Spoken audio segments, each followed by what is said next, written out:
السلام علیکم ورحمۃ اللہ وبرکاتہ۔ آج کے اس ویڈیو کے اندر میں نفلی عبادت اس کے متعلق بتاؤں گا کہ اس کا ٹائم کیا ہے اور اس کی رکعات کی تعداد کیا ہے۔ تو سامعین محترم، فرضوں کے بعد سنن موقدہ کے بعد نفلی عبادت جو ہے اس کے متعلق، تو ظہر کی نماز کے بعد دو سنتیں جنہیں سنن موقدہ کہا جاتا ہے وہ پڑھنے کے بعد عصر کی نماز تک آپ ان میں نوافل پڑھ سکتے ہیں۔ اسی طرح مغرب کی نماز ادا کرنے کے بعد دو سنن ہیں وہ پڑھنے کے بعد آپ عشاء تک جتنے نوافل پڑھنا چاہیں پڑھ سکتے ہیں۔ اسی طرح عشاء کی نماز فرض ادا کرنے کے بعد سنن موقدہ ہیں 2 رکعت، وہ پڑھنے کے بعد آپ صبح کی نماز سے پہلے تک جتنے نوافل پڑھنا چاہیں پڑھ سکتے ہیں۔ تو نوافل کی کوئی مقرر حد نہیں ہے، مقرر تعداد نہیں ہے۔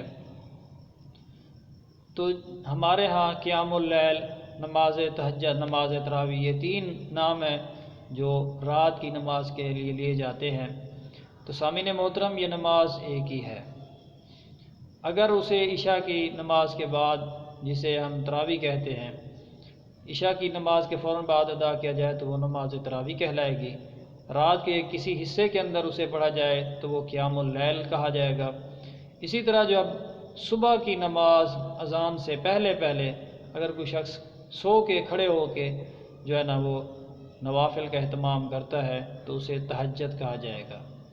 تو اس میں یہ بات واضح کر دوں کہ وتر کی جو نماز ہے وہ بھی نفلی ہے، فرض نہیں ہے۔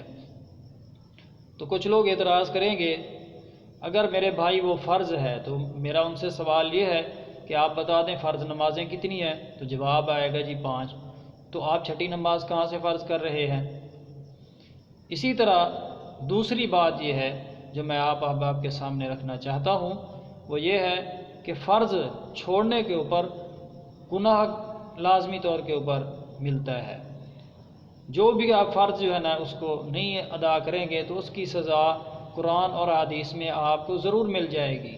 تو میرا ان احباب سے یہ سوال ہے، اگر یہ وتر کی نماز فرض ہے تو مجھے بتا دیجئے وتر نہ پڑھنے والے کو کیا سزا دی جائے گی؟ تو لہٰذا جو نفلی ہے اسے نفلی رکھیں، اسے فرض نہ بنائیں۔ تو دعا ہے کہ اللہ کریم مجھے اور آپ کو صحیح معنوں میں جو ہے قرآن و سنت کے مطابق عمل کرنے کی توفیق و طاقت عطا فرمائے۔ وما علینا الا البلاغ۔